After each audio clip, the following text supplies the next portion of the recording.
वालेकुम। मैं हूं जुनैद दुगल अमेरिका से। यूएसए उर्दू स्टोरीज़ के प्लेटफॉर्म पर आप लोगों को खुशामदीद। आज के इस सेशन में हम एक नई स्टोरी लेकर आप लोगों की खिदमत में हाज़िर हुए हैं। इस सेशन में हमारे साथ आज मौजूद हैं एक सॉफ्टवेयर इंजीनियर जिनका नाम अंसारुल हक है और इनका तल्लुक़ इंडिया से है।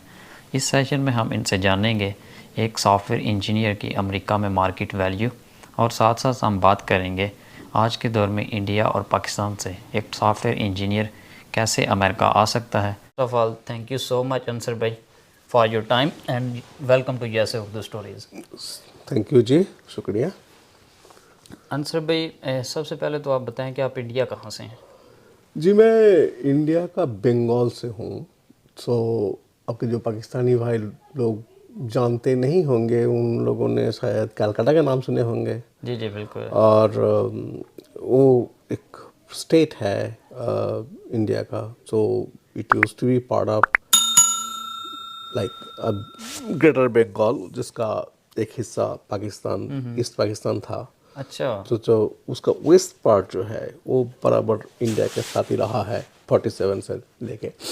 तो I belong to that state, west okay, Bengal से। बंगाल।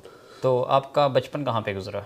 बचपन में मेरा बंगाल के गांव में, एक जिले के गांव में, अच्छा। वहीं पे मैं 10th तक मैंने पढ़ाई की थी। 10th तक पढ़ाई की थी आपने? तो कितनी तालीम हासिल की आपने? आपकी कितनी क्वालिफ़िकेशन है? जी, मैंने उसके बाद मैंने 12th, जो +2 बोला जाता है इंडिया में, मतलब 10+2 का जो है जी जी वो, बिल्कुल। या हायर सेकेंडरी बोला जाता है, वो क्या है। उसके बाद इंजीनियरिंग का बैचलर्स क्या है, फिर इंजीनियरिंग का मास्टर्स क्या है। तो ग्रेजुएशन और मास्टर डिग्री आपने कौन से इंस्टीट्यूशन से की थी? जी, मैंने जो बैचलर ऑफ इंजीनियरिंग जो मैंने किया था, वो हमारा एक रेपुटेड इंस्टीट्यूट है, REC बोला जाता था उस ज़माने में, रीजनल इंजीनियरिंग कॉलेज। अच्छा। अभी उसका नाम NIT हो गया, नेशनल इंस्टीट्यूट ऑफ टेक्नोलॉजी। तो मैंने जब पढ़ाई की थी तब वो REC हुआ करता था। तो वहाँ से मैंने BE किया था। फिर कलकत्ता यूनिवर्सिटी का एक बंगाल इंजीनियरिंग कॉलेज हुआ करता था, जो वो भी आजकल एक यूनिवर्सिटी बन चुका है ऑन इट्स ओन। अच्छा अच्छा। तो वहाँ से मैंने मास्टर्स किया था इलेक्ट्रॉनिक्स में। तो इलेक्ट्रॉनिक्स में आपने मास्टर करने के बाद, तो उसके बाद जॉब आपको मिल गई थी इंडिया में आसानी से? वेल, मैं जब पढ़ाई वढ़ाई ख़त्म किया था तो बंगाल में उस time like 90s, mid 90s तक बहुत इलेक्ट्रॉनिक्स का मार्केट अच्छा नहीं था। तो अच्छा। फिर but somehow in mid 90s actually मुझे जॉब मिला, and I came to Pune. Pune एक, पुणे? हाँ, अब, हाँ, पुणे सुना हुआ है। हाँ, वो जो वेस्टर्न इंडिया का जी बिल्कुल। महाराष्ट्र स्टेट, बॉम्बे से कुछ 100 माइल, 140 किलोमीटर और सो, वहाँ पे मैंने आया था। आपने उधर कौन सी कंपनी में जॉब की? वो एक कंपनी थी, उसका नाम था उस टाइम फुजित्सु किम, बाद में उस कंपनी जेंसर बन गया। अच्छा अच्छा। तो वहाँ पे मैंने 2-2.5 साल काम किया था। तो अंसर भाई, आप बताएं आपका अमेरिका आने का इरादा कैसे पैदा हुआ? वो इंटरेस्टिंग है क्योंकि वो जब लेट 90s में या अर्ली 2000 में, उस टाइम एक्चुअली एक दौर चल रहा था। अच्छा। एक तो एक Y2 के, आपके जो नए जनरेशन के जो लोग होंगे उसको इतना मालूम नहीं होगा, but 90s, late 90s and till 2000 या 2000 एक दौड़ हुआ करता था, उसको बोला जाता था Y2K, अच्छा। मतलब ईयर 2000। क्योंकि Y2। उस टाइम ये माना जाता था कि ईयर 2000, क्योंकि बहुत सारे कंप्यूटर प्रोग्राम लिखा है बहुत पहले। उस टाइम क्या होता था कि डे ईयर का जो होता था ना, हाँ जी। कि डेट, दो डिजिट का डेट, 2 डिजिट का मंथ, जी और बिल्कुल। 4 डिजिट का ईयर होना हाँ, ईयर चाहिए। होना चाहिए। तो उसके जगह लोग तो हमेशा 2 डिजिट ही लिखते हैं। जी बिल्कुल। तो उस टाइम कंप्यूटर मेमोरी बहुत एक्सपेंसिव हुआ करता था, तो फिर यार अननेसेसरी 4 डिजिट क्यों लिखे, अच्छा। तो 2 डिजिट लिखते हैं। तो ऐसे कुछ सिचुएशन हुआ था, तो ये बहुत बड़ा मसला बन गया था उस टाइम। अच्छा। तो इस टाइम वो एक दौड़ चल गया, और उस टाइम क्या हुआ था इंडिया में काफ़ी सॉफ्टवेयर कंपनीज खुलने लगे थे। अच्छा। तो फिर इंडिया बिकेम अ डेस्टिनेशन, क्योंकि तो यूएस में इतने सारे Y2 के प्रॉब्लम होगा, तो इसको कैसे सॉल्व करेंगे, ये इसके लिए एक थोड़ा कुछ तो हल्का समझ गया था। हाँ बिल्कुल। तो फिर लोगों ने, और फिर एक्चुअली यूएस में भी इकोनॉमी इम्प्रूव करने लगे, और यूएस में हर कुछ सॉफ्टवेयर में ऑटोमेट करने लगे, मतलब ऑफिस टेक्नोलॉजी में इम्प्रूवमेंट होने एक्टिविटी, या लगे। सो भी जब भी सब कुछ, मतलब जैसे अकाउंटिंग बोलो या ट्रांजैक्शंस बोलो, बिजनेस ट्रांजैक्शन बोलो, ऑर्डर मैनेजमेंट बोलो, जो भी है सब कुछ। तो प्रॉपर आप यूएसए में कब मूव हुए? So that was like 99 around उस टाइम। हाँ तो आपकी जॉब इंडिया में रहते हुए हो गई थी या हाँ, अमेरिका में आके आपने नहीं अप्लाई नहीं, किया तो जॉब हुई? एक्चुअली कोई इंडिया की एक कंपनी थी जो जो यूएस में लोग लाते थे अच्छा इंडिया से, उस हिसाब से जिसके पास क्वालिफिकेशन हो, एक्सपीरियंस हो, जी बिल्कुल। ऐसे लोगों को वो यूएस ला रहे थे। तो ऐसे मुझे 3-4 कंपनी मुझे अप्रोच किया था। तो फिर उन लोगों ने सीधा वर्क परमिट मेरा बना दिए, और मैं वर्क वीज़ा लेके आया था। अच्छा, या उसके लिए आपने प्रॉपर ऑनलाइन जॉब उधर अप्लाई बैठ के नहीं किया, आपको कंपनी ने अप्रोच किया? राइट। तो उसके लिए क्या तरीकाकार था? जब आप उधर किसी कंपनी में जॉब कर रहे थे, उधर से आपका डाटा लिया गया था या फिर आपने खुद कहीं अप्लाई किया? एक्चुअली क्या हुआ, वो कोई रेफरेंस दे दिया था, क्योंकि उस टाइम एक्चुअली ऐसे दौर था, उस टाइम बहुत ज़्यादा लोग चाहिए था यूएस में, और तो वहाँ पे रिक्रूटर्स लोग बैठे हुए थे, ढूंढ रहे थे किसके पास एक्सपीरियंस है, किसके पास क्वालिफिकेशन है, ऐसे टाइप का। तो 1999 में? हाँ, अराउंड दैट टाइम, अच्छा अच्छा। 98 99 उस टाइम बहुत इसका इंडिया में मतलब है ऐसा। आपकी जॉब तो फिर इंडिया में बैठे बिठाए हो गई थी अमेरिका में, जी, तो आपको वर्क परमिट इंडिया में मिल गया, फिर आप यहाँ पे मूव हुए। राइट। तो आपकी पहली तनख्वाह कितनी लगी थी अमेरिका में? जो आया था तो कुछ 45,000 के करीब सैलरी थी। अच्छा। तो ठीक ठाक था, दैट उस हिसाब से काफ़ी ठीक, काफ़ी अच्छा था। हाँ बिल्कुल। तो 99 में तो 45,000 एक बहुत बड़ी अमाउंट थी। बहुत बड़ी अमाउंट थी। जी बिल्कुल। नहीं, क्योंकि रीज़न यही था ना, क्योंकि उस टाइम लोगों की ज़रूरत बहुत थी। जी बिल्कुल। हाँ, एक तो एक Y2K का दौर था, फिर कंपनी लोग काफ़ी सॉफ्टवेयर में एक्सपैंड कर रहे थे, बहुत इन्वेस्ट कर रहे थे, तो फिर नेचुरली, तो that was a pretty easy for us, I should say. We didn't have to, but things are not the same now though. तो जब आप तब 99 में तो आप सिंगल होंगे जब अमेरिका में हाँ आए? हाँ हाँ, तो मेरी एक्चुअली एक गर्लफ्रेंड इंडिया में ही थी, बट उस टाइम मैं सिंगल था, मैं अकेले ही आया था।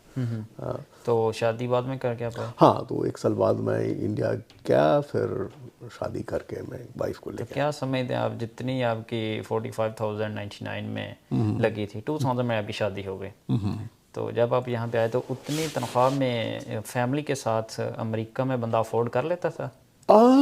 एक्चुअली पॉसिबल था, अगर आप कुछ चीप जगह में हो, थोड़ा सा, जैसे मान लो डैलस था उस टाइम, काफ़ी चीप हुआ करता था। फिनिक्स को हुआ करता था, एटलांटा वगैरह वो काफ़ी चीप हुआ करता, वहाँ पे आपको एक बेडरूम अपार्टमेंट $500 में मिल जाता था। अच्छा। हाँ, और दैट वाज देन, बट अभी नहीं है। जी बिल्कुल। तो अब तो महंगाई हो गई है। तो एक्चुअली सबसे ज़्यादा कंपोनेंट जो आपका, सबसे ज़्यादा खर्चा जो जाता है, जी जी वो आपका रेंट पे जाता है, फिर गाड़ी में जाता है। जी बिल्कुल। तो गाड़ी का भी आपको बहुत, मतलब फैंसी कार आप नहीं चाहिए, आप टोयोटा कोरोला वगैरह, कुछ होंडा सिविक वगैरह ले लो, जी बिल्कुल। तो वो भी आपको 300, मान लो $300 पर महीना देख के आप ले सकते थे। अभी तो मुश्किल है। हाँ अब तो मुश्किल हो गया बिल्कुल। तो या 45 थोड़ा सा मुश्किल था, बट जैसे हम 45 में आया, लेकिन जल्दी जल्दी बढ़ता गया। जी बिल्कुल। कंपनी मुझे 50 55 60 ऐसे कर दिया विदिन। तब अगर अंदाज़ा लगाएं तो 45,000 जो भी है वो पर मंथ कितना, इंडिया का कितना बन जाता है तब? तब एक्चुअली ऐसा होता था 45 तब तो इंडिया में आई थिंक 50 एक डॉलर 50 के आसपास हुआ करता था। अच्छा अच्छा। तो कितना मान तो लो। अच्छी अमाउंट बन जाती हाँ थी हाँ इंडिया हाँ, में, इंडिया में आप अच्छी। बेचते थे अगर वापस तो। हाँ वो कुछ भेजना भी था जी, क्योंकि बिल्कुल। मेरे घर वाले गांव में थे, तो अगर थोड़ा बहुत हेल्प हो जाता था तो हाँ of जी, course, बिल्कुल। होता है ही। तो आपका कैसा एक्सपीरियंस रहा इस कंपनी के साथ? तो उस कंपनी को तो मैंने 2 3 साल के बाद मैंने छोड़ दिया था। फिर मुझे दूसरी कंपनी में जो जो कंपनी में मैं के थ्रू आया था वो इंडियन कंपनी थी। अच्छा, लेकिन वो अमेरिका में काम कर रही थी? हाँ हाँ, अच्छा इंडियन अच्छा। इंडियन कंपनी थी, अमेरिका में काम कर रही थी। तो क्या ऐसा पॉसिबल होता है कि अगर आप एक कंपनी के थ्रू आप आए हैं, वो आपको स्पॉन्सरशिप दे के आपको लेके आए हैं, वर्क परमिट भी आपको दे दिए, तो यहाँ पे अमेरिका में आप उस कंपनी को स्विच ऑफ कर देते हैं? हाँ। कर सकते हैं आसानी से? आसानी से अगर दूसरी कंपनी में जाओ, अच्छा दूसरी कंपनी वो फिर आपका वर्क परमिट प्रोसेस करेगा, तो देन आप छोड़ सकते हो। ठीक है। तो क्या इस कंपनी में आप रहते हुए ग्रीन कार्ड भी हासिल कर लेते हैं अमेरिका में, मैं या इसका कोई दूसरी और प्रोसेस? कंपनी में जब गया, जी जी। वहाँ से मैंने ग्रीन कार्ड हासिल की। अच्छा क्योंकि मैं पहली जो वाली कंपनी में से जो आया था, तो उस कंपनी के साथ मैंने ग्रीन कार्ड अप्लाई नहीं किया था। अच्छा। क्योंकि मुझे क्योंकि जो इंडियन कंपनी जो थी वो एक्चुअली ऐसा था, 6 महीना इधर 6 महीना उधर, ये ऐसा टाइप का उन लोगों का काम था। अच्छा तो उसमें अब बढ़िया बिस्तर 6 महीने में काम हो गया, बढ़िया बिस्तर उठा के आप चले जाओ दूसरे शहर में, दूसरे स्टेट में। अच्छा। तो वो हाँ, वो तो फिर थोड़ा मुश्किल हो जाता है हर 6 माह बाद आपको सेटल करना। बिल्कुल। Mainly because of that reason कि अभी हम शादी वादी कर चुके हैं, जी, अभी मुझे एक जगह रहना है। हाँ, तो इसलिए हम छोड़ के दूसरी कंपनी में गए। आप एक अमेरिकन कंपनी में मूव हो गए। जी। जी ठीक। जो एक सॉफ्टवेयर इंजीनियर होता है, ये ऑफिस जॉब ज़्यादा होती है या कि आप घर में भी बैठ के ऑनलाइन इस पे काम कर सकते हैं? वेल, उस ज़माने में तो ऑफिस में ही होता था, घर में ज़्यादा करने का चांस था नहीं तब उस ज़माने में। इंटरनेट की सहूलत इतनी नहीं थी। इंटरनेट तब थी, बट एक्चुअली डीएसएल वगैरह वो सब भी इतना नहीं आया था। डायल अप कनेक्शन हुआ करता ये था, वो सब बहुत दिक्कत था। अराउंड 2006-07 उस टाइम एक्चुअली घर से भी काम करने का आपको मौका दिया गया, क्योंकि वीपीएन नेटवर्क वगैरह वगैरह वो सब चीज़ उस टाइम आया। अच्छा। तो एंड देन उसके पहले ही आया था, but it became popular actually around that time. तो फिर लोग घर से बैठ के भी काम करने लगे, लेकिन घर से बैठ के काम करने का भी मतलब इतना क्या कहूँ, प्रैक्टिस नहीं हुआ करता था। ऑफिस में जाके ही हम काम करते थे। वो यूज टू चीज़ें नहीं थी तब। नॉट ओनली दैट, एक्चुअली वो एक्सपेक्टेशन ही था जी, ऐसे, बिल्कुल। क्योंकि हम फेस टू फेस मीटिंग ही होता था जब कुछ ऐसे ही होता था। उस टाइम तो आपका वीडियो कॉन्फ्रेंस वगैरह वो सब भी आया नहीं था। हाँ जी, बिल्कुल। वो एक ऑडियो कॉन्फ्रेंस, वीडियो कॉन्फ्रेंस वो भी बहुत मुश्किल से होता तो था। आजकल क्या सिचुएशन है, कितने % आपको घर से ऑनलाइन करना पड़ता है और फिजिकल आपको ऑफिस में जाना पड़ता है? वेल 2019 तक तो हमने ऑफिस जाके ही काम किया था। अच्छा। उस घर से भी काम करता था, बट मेन काम ऑफिस में जाके ही करता था। अच्छा। कोविड के बाद अभी तो मैं 100% घर से ही करता हूँ। अच्छा, ऑफिस में जाता ही नहीं। ऑफिस जाते नहीं आप? मेरा बिल्कुल अभी मेरा ऑफिस तो अभी बॉस्टन में है। अच्छा। बट मैं लेकिन आप घर में बैठ के ऑनलाइन सारा काम कर रहे हैं। हाँ, आपके तो मज़े हैं, ऑनलाइन जॉब करते हैं घर में ही, फैमिली को टाइम भी मिल जाता है।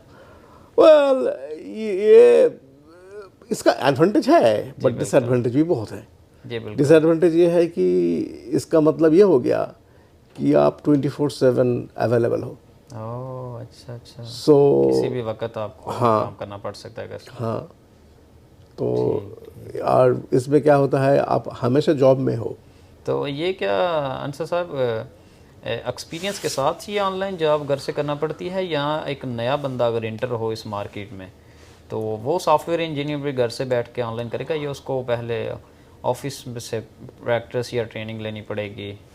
क्या जहाँ तक मेरा ख्याल है, अभी जो बंदे आ रहे हैं उसको थोड़े दिन ऑफिस में काम करना चाहिए किसी के निगरानी में। हाँ, मतलब फिजिकल जी बिल्कुल। निगरानी में होनी चाहिए। और फिर कुछ दिन करने के बाद, क्योंकि कुछ कुछ चीज़ होती है जो उसको समझ में नहीं आ रहा हाँ जी है, और बिल्कुल, कुछ एग्जैक्टली। कुछ नहीं हो रहा है, तो अगर फेस टू फेस किसी को समझाया जाए जी तो वो समझ में आता है। अगर उसको ऑनलाइन समझाओ, क्योंकि मैंने कोशिश किया, मैंने एक्सपीरियंस कर रहा हूँ, जी बिल्कुल। क्योंकि मेरे पास भी बहुत सारे जूनियर बंदे हैं। अच्छा उन लोगों को सिखाने के लिए मुझे काफ़ी दिक्कत होती है। अच्छा। तो आप साथ साथ में जूनियर्स को ट्रेन भी करते हैं? हाँ, मेरा काम अभी थोड़ा मैनेजर टाइप का है, सो नेचुरली अच्छा अच्छा। जी बिल्कुल, मैं आपकी बात समझ सकता वही जो नए बंदे हैं उनको इफ़ेक्टिव करना। तो हर साल तो नए बंदे आते रहते हैं। हूँ। बिल्कुल। ऑफ कोर्स यहाँ पे नहीं, वो इंडिया में है मोस्टली। जी बिल्कुल। तो तो आजकल भी सॉफ्टवेयर इंजीनियर को इसी तरह, जिस तरह आप आए थे कंपनी से डायरेक्ट अमेरिका में, इसी तरह कंपनीज अप्रोच करती हैं इंडिया या पाकिस्तान से, या खुद ही बंदे को उधर अपना प्रोसेस करना पड़ता है? आजकल तो एक्चुअली अब 20 22 साल की बात, 24 25 साल जी हो गया। बिल्कुल। इसमें काफ़ी चेंज हो चुका है। उस टाइम हम लोग जब सॉफ्टवेयर इंडस्ट्री में थे तब गिने चुने लोग थे। जी बिल्कुल। अभी तो लाखों में है। हाँ, बिल्कुल। तो बेसिकली अभी तो कंपनियां इतना अप्रोच नहीं करती होगी, unless somebody is exceptionally brilliant who has done something, who मतलब तो आज के दौर में बंदे को खुद ही जो है ना वो थोड़ी सी हाँ दगोदो करनी पड़ती है। हाँ करनी तो पड़ती आज के दौर में अगर एक नया सॉफ्टवेयर इंजीनियर जो है वो अमेरिका में जॉब को हंट करता है, है। तो उसकी राउंड अबाउट कितनी सैलरी लगती होगी? वाह, ओके, अभी तो 75 80 तो आराम से मिल जाएगा। $75,000, या $80,000 आप पर ईयर बात कर रहे हैं? एक साल में इतना बंदा 1 साल की बात कर रहा हूँ। मिल जाता है? ओह अच्छा। यहाँ पे साल के हिसाब से ही होता है। जी बिल्कुल, साल के हिसाब से होता है। तो ये भी बड़ी अच्छी अमाउंट है। हाँ, बड़ा अच्छा गुजारा हो मुझे जाता जो है। नए बंदे नए हैं। बंदे को तो तजर्बे के साथ साथ आहिस्ता आहिस्ता बढ़ ही जाता है इसमें। या तो आप क्या सजेशंस देंगे हमारे देखने वालों को, जो नए सॉफ्टवेयर इंजीनियर जो इस मार्केट में आ रहे हैं या आने का अमेरिका में सोच रहे हैं, तो उनको क्या सजेशंस देंगे आप अपने एक्सपीरियंस से? एक्चुअली सीधा कंपनी, मतलब अमेरिकन कंपनी पाकिस्तान या इंडिया में जाके हायर करेंगे, ऐसा थोड़ा कम हो गया है। इसका चांस बहुत ही कम है। जी बिल्कुल। अगर इंडियन या पाकिस्तानी कंपनी खुद हायर कर रहा है तो अलग बात है। हाँ जी। नहीं तो आप यहाँ पे मास्टर्स करने के लिए आओ।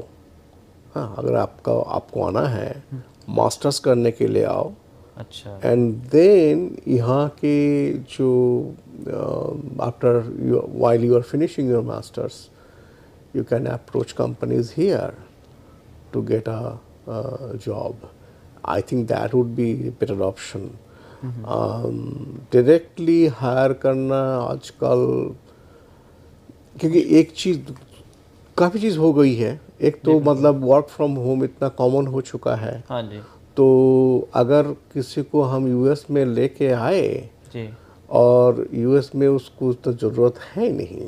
बिल्कुल। वर्क फ्रॉम होम तो फिर वो पाकिस्तान या इंडिया से भी वो करवा सकते हैं। इंडिया से भी, पाकिस्तान से, कहीं से भी करवा हाँ जी लो। बिल्कुल। हाँ, तो ये चीज़ हो गया है। तो अभी I would rather say that वो थ्रू वर्क परमिट सीधा आना, अनलेस कोई एक कंपनी में काम कर रहे हो बहुत दिनों से, उसकी कोई स्पेसिफिक रिक्वायरमेंट है यहाँ पे, हाँ जी बिल्कुल। Then they will probably bring you in. Yeah, बिल्कुल। ऐसा अभी भी हो रहा है। हो रहा जैसे है, बिल्कुल। जैसे अभी मैं एक इंडियन कंपनी के साथ काम करता हूँ, एंड देन इंडियन कंपनी के साथ ही काम करता हूँ। और कभी कभी वो लोग लेके आते हैं कुछ लोगों को कि कोई स्पेसिफिक रिक्वायरमेंट है हाँ जी बिल्कुल। जिस चीज़ में वो वहाँ पे काम कर रहा था, लेकिन यहाँ पे क्लाइंट के साथ उसको इंटरेक्ट करना है जी, बिल्कुल। डायरेक्टली। तो वो सब सिचुएशन में कुछ लोगों को लेके आते हैं। अदरवाइज वॉल्यूम बेसिस में यहाँ पे बैठ के काम करने के लिए लोग लाना, ये थोड़ा कम हो गया, कम हो गया पर्टिकुलरली आफ्टर कोविड। हाँ, जब इंटरनेट इतना हो गया ये तो था, या अमेरिकन भी सोचते हैं कि अगर इससे काम लेना है तो घर से लेना है, तो फिर वहीं से ही ले लें बजाय कि उसको अमेरिका में लेके हम आए। बेसिकली एक इंडिया में बैठ के कोई, इंडिया में पाकिस्तान में बैठ के कोई रिसोर्स अगर उसको मिल रहा है जी और यहाँ पे कोई रिसोर्स अगर उसको हायर करना पड़ रहा है तो इसका 3 गुना खर्चा इधर हो जाता है उसको। जी बिल्कुल। तो फिर अगर एक बंदा यहाँ पे हायर करे, उसकी जगह 3 बंदा अगर पाकिस्तान या इंडिया में हायर कर ले जी बिल्कुल। तो उसके लिए तो वो उसके फायदामंद लिए है। उसके लिए बेटर ऑप्शन यही है कि बैचलर अगर उधर से कर लिया तो मास्टर अमेरिका से आके करे वही बेटर और इधर ही आके अपनी जो कोई अच्छी कंपनी है मेरे हिसाब से तो यही हाँ, राय है। उसको अपनी जॉब जो है वो अपनी हंट करे उधर से, तो अपनी लाइफ जो है वो अपना कैरियर अमेरिका में स्टार्ट करे। या अगर वो उसको चाहते हैं और वो चाहते हैं तो ऐसे उनको आई वुड से दैट यही मुनासिब रहेगा। जी बिल्कुल। तो इसी के साथ हम अपनी गुफ्तगू का सिलसिला जो है वो यहाँ पे अख्ताम करते हैं। और अनसर साहब आपका बहुत शुक्रिया, आपने अपने कीमती टाइम से हमारे लिए टाइम निकाला। शुक्रिया भाई, मुझे सुनने के लिए। जी और जुनैद भाई मुझे जो इनवाइट किया, मेरा ओपिनियन या जो भी शेयर करने के लिए, थैंक यू। जी बिल्कुल। तो मिलते हैं अगली स्टोरी के साथ इंशाअल्लाह ताला, अल्लाह ने के पान।